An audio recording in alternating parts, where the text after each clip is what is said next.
it certainly looks at, in fact, there is this word employment which I have used, and I did put it out in the media conference in Delhi. Each letter of that word employment, E stands for employment, M stands for middle class, and so on. So if you go down, that will capture everything which is in this year's budget. But highlighting some of the features, we have very clearly laid the emphasis on youth, on MSMEs.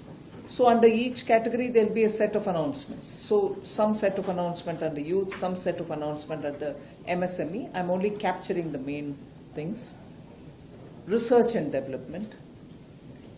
Agri-research and development separately. And use of DPI in agriculture, but at a very high scale.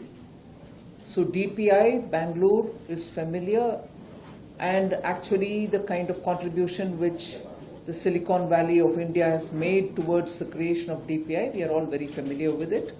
But we want that kind of a digital public infrastructure created purely for agriculture. So that will be of several help. I'll elaborate it a bit later.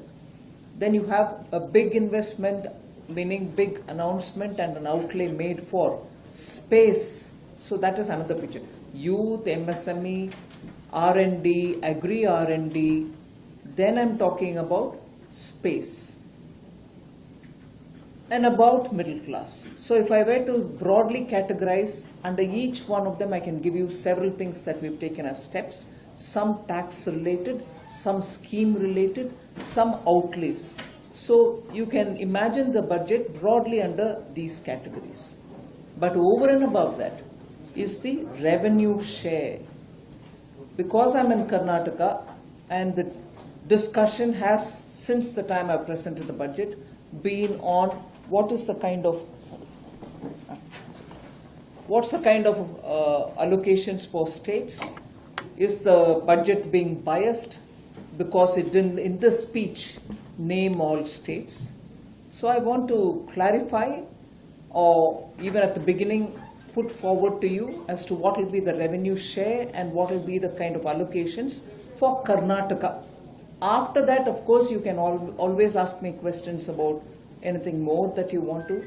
But I can, at your choice, either say the apportionment for Karnataka a bit later if you want, or I'll do it upfront. But if I have to start, so the 7 main features I've already mentioned to you, and on the revenue share, I will get into the details.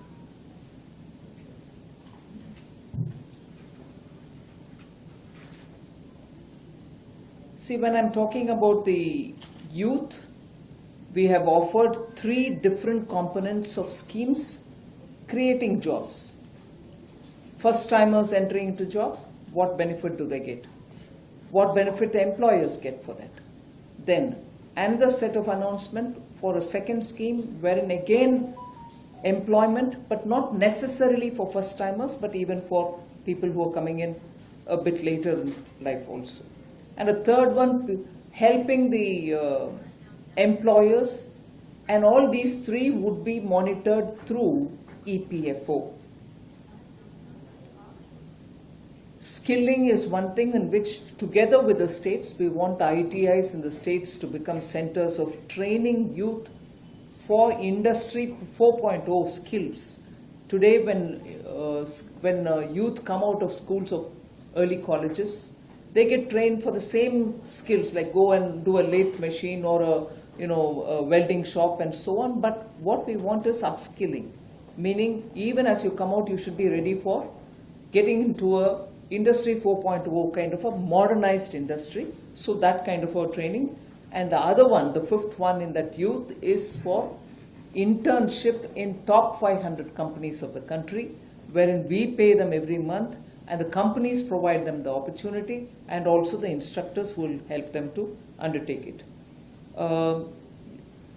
Because we are talking of youth, we are also giving 10 lakhs of subsidized or interest subvented loans for education, higher education. This is directly going to benefit middle class families and for those who want to study in India.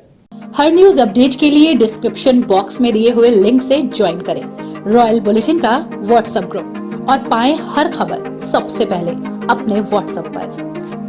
अपने आसपास की खबरों के लिए subscribe करें royal bulletin और इस video पर कमेंट के जरिए अपनी राय देना ना भूलें।